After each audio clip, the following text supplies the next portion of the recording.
What is up, everybody? Today we're going to be talking about someone that's popped up a little bit in Rangers trade. God, look at me! I can already now talk. Rangers trade rumors the past couple days. Thank you, Vince, for doing this. Now I got to make a video about it. Phillip Danault. Well, this video is going to be this video is really an update video. I mean, we're gonna do Phillip Danault, and at the end of this video, we're going to talk about my channel, what we're going to do this summer, at the end of the summer, school starting, NHL 21, a whole lot of stuff we're going to talk about. But let's talk about Phillip Danault first. Phillip Danault is basically my way of being able to cop out of actually having to edit together a video and then talk over it. Because now I can just talk and assess hockey at the same time. I love it. I love it. Work smarter, not harder. All right, Phillip Danault. Guy's got a year left after this season at $3.083 million. The guy is on a bargain deal. Here's Phillip Danault's statistics the past couple seasons. You know, not a bad little player. 40 to 50 point guy. So you shouldn't be overly expensive to acquire. If you're just looking at the plain paper statistics and what he brings, it should not be overly expensive at all. Probably should cost maybe the Carolina Hurricanes first round pick plus a little bit extra, but nothing too extreme. Smart little player, good guy to fill in at the second line center role, possibly a guy you can demote to the third line center if a better second line center comes through eventually. But fact of the matter is, the Rangers do need a second line center for next season, and Phillip Danault might be the guy they look at to fill that role. Granted, there are guys I want more than Phillip Danault, yes, but let's take a look as to why Phillip Danault might not be a bad option. I will say this is a little upsetting and discerning, I would say, because you want guys that produce in the playoffs. However, Danault's role in Montreal is not to score all the time. It's mostly to play a strong defensive game. I look at him as a poor man's Ryan O'Reilly. That's why I got O'Reilly pulled up over here. We are going to take a look at advanced statistics. I'm not a big believer in advanced statistics. I do think advanced statistics should be read and looked into. However, I think they should all be taken with a grain of salt. I think they're worth taking a look because they do provide valuable information to a lot of things. I just don't think you should look at a player strictly through the lens of advanced statistics. I do think that there are things that do need to be seen and measured through watching a player or reading a basic stat sheet, like what they're actually producing. But anyone out there that's doubting advanced statistics, I do think so, because I used to be a doubter in advanced statistics, and I kind of looked into myself, learned about them, and see how they could be effective. I wouldn't live and die on the hill of advanced statistics, but I do think they're worth looking at, acknowledging, and understanding they actually do make a difference. Some of them are pretty useful. And if you're interested in finding, if you're interested in learning baseline advanced statistics, take a look at just Hockey Reference. They give you descriptions on what they all mean and stuff. It's pretty cool. I'm not getting too deep into it. I'm only looking at Corsi today. I don't really think I'm looking at much else more than that. But yeah, so here's Phillip Danault. Good little player, 45, 55 point guy, not bad. Scoring at the same rate as Kevin Hayes did pretty much when he was a Ranger. I just think Phillip Danault is a little bit more effective defensively than Hayes was for the Rangers. I'm not saying he's better than Hayes now because I don't think that's true. But I do think Phillip Danault would be a better Hayes than what Hayes was for the Rangers. Maybe not offensively, but definitely defensively. So what gets me about Phillip Danault is he's 27 years old, he's got 1 year left on his contract, and you probably could get him for pretty cheap. I guess the question really falls to Montreal, how much are they really selling this season? Because they made it into the playoffs. They made it into the big boy playoffs when they beat Pittsburgh, right? Was it Pittsburgh they beat? Yes, it was. It was Pittsburgh they beat.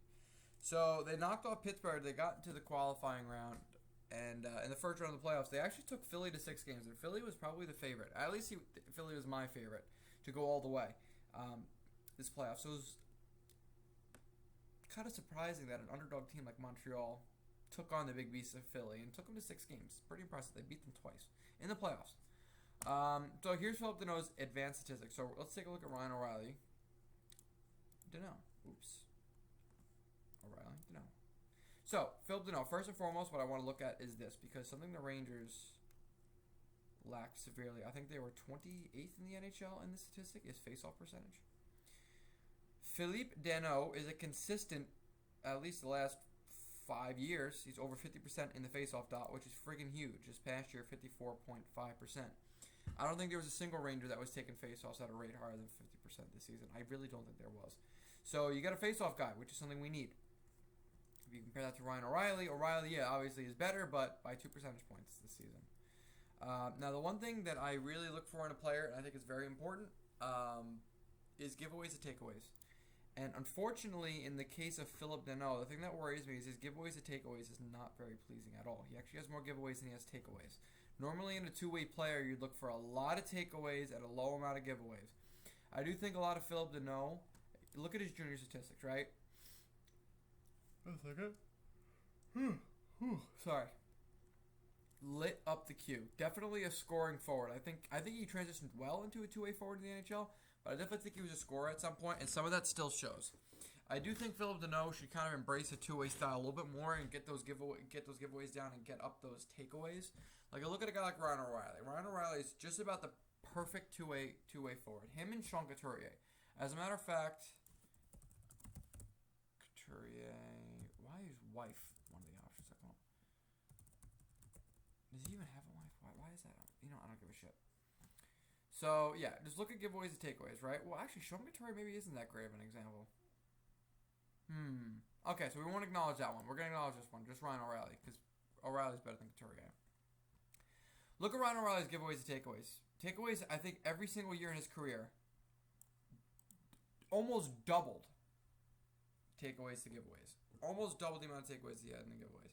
So that's kind of what you look for in a two-way forward, especially one that you plan on relying on heavily, which the Rangers would with Phillip Danault. They would rely on him heavily to be their best defensive forward every single night. That's what we would be getting him for. His face-off percentage got it for me. His giveaways and takeaways, I wasn't a big fan of. It's almost like he's still holding on tight that he could be a good offensive player. And I'm not saying he's not a good offensive player, because he is. But from the Rangers' perspective, they're bringing him in as, we need this guy to play a good defensive game. We care about his offensive game and we'd like him to score a little bit, but we're getting him for defense. And his giveaways to takeaways ratio is, but again, not the end all be all. I suppose this isn't even really. I think giveaways to takeaways isn't even an advanced statistic. I just think it's watching the game. Does this guy get the puck or give up the puck? And Danault is kind of the guy, especially last season, that gave up the puck an awful lot. Now, granted, he had 2 seasons in a row. He did pretty well.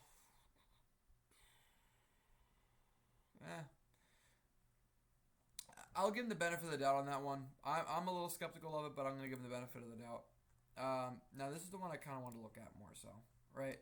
So, for those of you that don't understand Corsi, here. So, basically, if Corsi in all situations is above 50%, it means that the team was controlling the puck more often than not with this player on the ice. So, this is in all situations. This is an offensive zone. This isn't anything else but all situations. It could be offensive zone. It could be defensive zone. It could be neutral zone. Penalty kill, power play, whatever it is. So, Phillip Danault, 54.9%. That means the team was controlling the puck more often than not when he was on the ice, which is a pretty big deal considering, again, he's a two-way forward. So a guy that's on the ice to be defensive is controlling the puck, which is a good thing. That means he's keeping it away from the other team. Take a look at a guy like Ryan O'Reilly, who was actually at a lower rate than Phillip Danault. And you could argue Ryan O'Reilly is a much, much better player than Phillip Danault. But Danault, when he was on the ice, his team was controlling the puck more, at least this season. So that's something you look at, and that's a pretty good. 54.9 is a good number, right? Anything below 50% would be a little worrisome. And on a top 6 players stat line, in my opinion, I think if it's a bottom 6 player and it's below that, it's not a huge deal because again, it's a bottom 6 player, and most likely, more often than not, third and fourth lines are supposed to be defensive lines. You'd like them to control the puck, but if they're not, they should be playing a good defensive role. Whereas Phillip Danault can play a good defensive role, and it appears like he's controlling his line when he's on the ice is controlling the puck more than the other team, which is huge, Jerry, huge. Zone starts. He starts in the defensive zone a lot more than he starts in the offensive zone. This is another big plus, right? So the Rangers need a player to take faceoffs in the defensive zone, which we don't have. And you got this guy taking more defensive zone draws than in the offensive zone, which is huge. Like, look at it. Like, last season, not this past season, the one before was a lot more telling than this one. Dude took 62.1% of his faceoffs in the defensive zone. That is unbelievable. And he had a 55. What was his faceoff rate? 55.5% in the faceoff dot and a Corsi of over 50%. So he definitely is a pretty good defensive forward, despite the fact that I'm not a big fan of his giveaways and takeaways. These definitely usurp the giveaways and takeaways. I wish he didn't have as many of them, but I'm not gonna lose all faith over it. I'm just gonna dislike it a little bit. But Phillip Danault would be a good, like, he would be a good backup plan if the New York Rangers cannot get anyone else. Like, if they, Barkov is, as much as I love him, is almost unattainable because the ask for him would be so absolutely ridiculous. Anthony Cirelli is more realistic. However, if the Rangers cannot win the Anthony Cirelli sweepstakes, or he wants to stay in Tampa, or Tampa makes him a good enough offer to stay in Tampa, you got to look at option 3. You know, Barkov obviously is the best option in the world. You would want him, you would die for him, but let's be realistic. It's not going to happen. So Anthony Cirelli is like the realistic Rangers target this offseason. If Cirelli comes off the board, in my opinion, Philippe Danault would be the option after Anthony Cirelli. I don't think they go from Cirelli up to Barkov. I think they would continue to drop down the line, especially with the young guys coming up. A big issue, in my opinion, with Phillip Danault is that he's a UFA after next season. So to give up a first-round pick for that guy when the Rangers really aren't even a guaranteed playoff team, when they could just be continuing to build the prospect pool, because the rebuild's not really over yet. The rebuild's not over until you're in the actual playoffs, not the qualifying round, the actual playoffs. And even at that point, the rebuild's not always over then. So I'm still a fan of the Rangers hoarding assets. I don't mind them moving them because they have the assets to move them. I just wouldn't go all in on a guy like Phillip Danault, especially a year away from UFA. If he doesn't work out, you lost a first-round pick for it. That's another pretty good prospect you missed out on, and one that you could have held on to and traded for a big package in the future. So I think if you get Phillip Danault, it's definitely something you fall back on. You don't make him your primary target. I think it's hard to make him your primary target when a guy like Anthony Cirelli could be available. But it's interesting because I would like him. I would like him a lot more if he had 2 or 3 years on his contract, but he's only got 1 year at the end of this year, and that's just the reality of the situation. I found it interesting. I saw a couple people talking about maybe Max Domi being a good option for the New York Rangers. I don't know Domi well as a defensive player. Offensively, I think he's a pretty bright player, but defensively, I don't know much about him. Let's take a look. Those are not his advanced statistics. Here we go. Oh, this is just even strength. I'm an idiot. So before we're just even strength. So here we go. How's he doing in the face-off dot? That's what I care about right now. All right. So the problem with Max Domi is, as good as he would be, and he's not even really taking that many face-offs, but still, he's below 50% in the dot, and in a couple seasons, pretty considerably. So I don't think Max Domi is the option. I don't think he's the guy you want to get for your second-line center. I think Max Domi's a really good player, but he's not really the guy I'm gonna break my back for. You need a defensive center. The Rangers definitely need a defensive center, and I don't think he's the guy. And he has a lot more giveaways than he has takeaways, which again, not a big fan of. Especially when that's like a 0.25 takes to give. So basically, not even that. It would be like 0.6 or 0.4. Either way, it's not very good. You would prefer that stat to be flip-flopped. So, as good as I think Max Domi is, I don't think he's really the option. I don't think he's the guy you want to be your second-line center. Not on the Rangers team. If we needed an offensive center, yeah, this is the guy you would go for because he should be available. But we need a defensive center, so I'm going to go ahead and rule out Max Domi as an option. All right, so enough talk about this. Let's talk about Nick.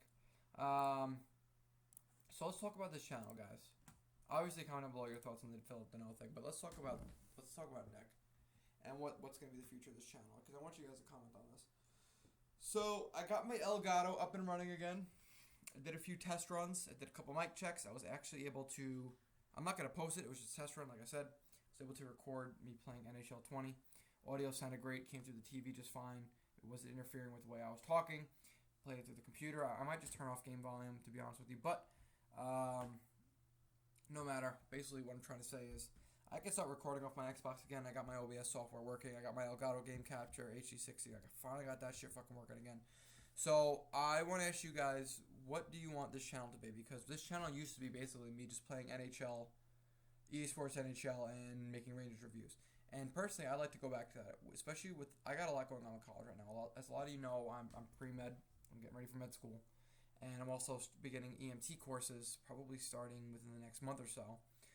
because I've gotten all my elective hours done, so I can kind of, it's not residency hours, like I can start accumulating work hours, so it could shorten my residency. There's a lot that goes into it. It's so confusing. It's been explained to me so different ways. I'm just trying to make it simple. Pretty much what I'm trying to say is I'm going to be looking for every any escape from just reality. I'm gonna try to get away from things. I do play hockey. I play in beer leagues, but I'm thinking stuff a little bit more chill. Like I'm still gonna work out and do stuff like that and try to keep myself in shape. But I'm talking like material, sitting down at home, relaxing and enjoying myself. And I think like when I was doing really well in high school, like when my grades were really high, I was pumping out videos almost every single day. I was going to school. I would get home. I would do my homework, a little bit of homework. I'd get on. I'd record my franchise mode or whatever the hell it was. I'd go to work because I was working 40, 50 hours a week when I was in high school. I'd do some more homework at work, and then I would come home, eat, watch the Rangers, go to bed. And I think that's when I was the most successful, was when I was actually enjoying what I was doing. And I think I'm ready to go back to that. I think I'd like to make NHL 21 videos. I think it's been since NHL 17 I did a Be a Pro mode. Be a Pro mode might be something I want to do, but to be honest, maybe not. I feel like Be a Pro mode's probably gonna, what's a good word for it? It's gonna be pretty watered down considering every content creator and their mother's probably gonna be making Be a Pro videos. And to be honest with you, I'm not really trying to flood the market or just be like a basic asshole. That's not who I am. Those of you who watch my franchise mode videos, they were anything but basic. I try to avoid being like other YouTubers. And again, this isn't a knock on other YouTubers. I just try to create my own, not even my own brand. I try to be my own person, which I think I am. I think I do a good job of that.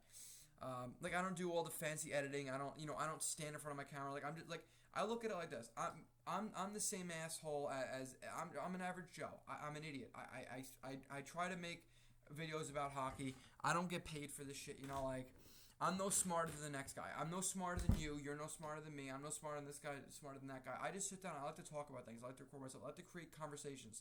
I like this stuff. I enjoy this. It makes me happy, and that's what I want to continue to do. And I want to know from you guys. Do you guys want to watch? If you want me to do Be a Pro, I'll play Be a Pro. I don't want to just come off as a basic bitch because I'm not.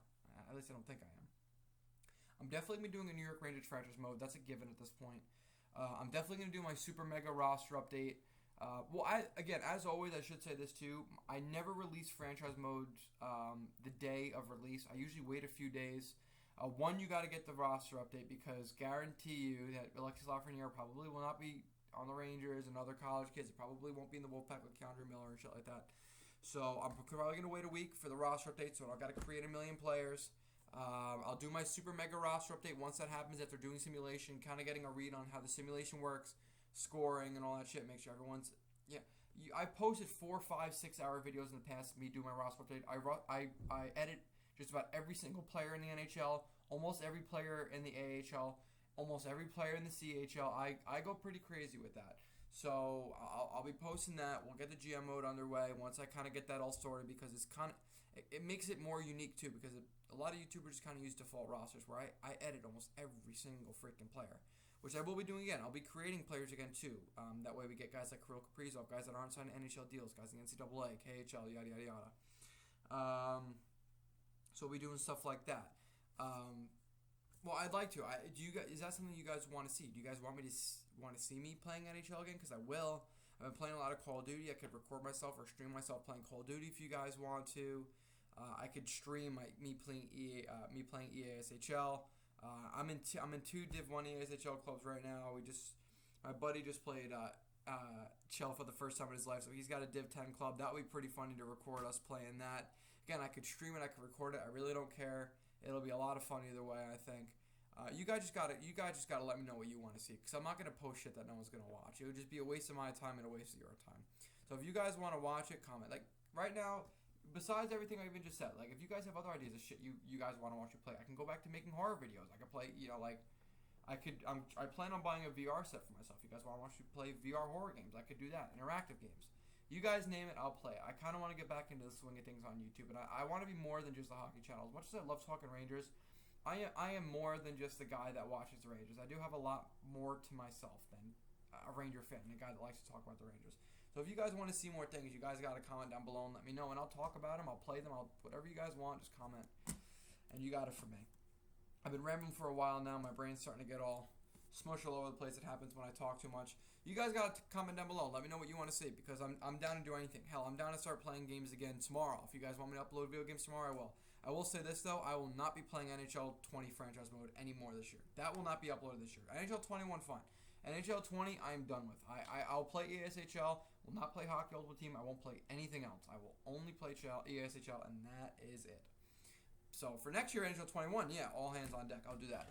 But until then, no, there will be no GMOs or anything on this channel. So you guys comment down below. What do you want to see? I'll upload it. I'll play Chell with you guys. If you guys want to play ESHL with me, I'll put you in the video. We could all go in. I'm on Xbox. You got to keep that in mind. We can all go into game chat. We can all talk together. We both should have a grand old time. It'll be a lot of fun. I think we can have a lot of fun with that. So you guys want to see stuff like that, do stuff like that, just let me know. Till then, thank you everybody for watching this video. I hope you enjoyed watching, because you're making it. And if you understood everything I just said, you do not need hearing aids. Congratulations. I brought back the old outro. I'll see you guys in the next one. Comment down below on Danault and the channel. Peace out.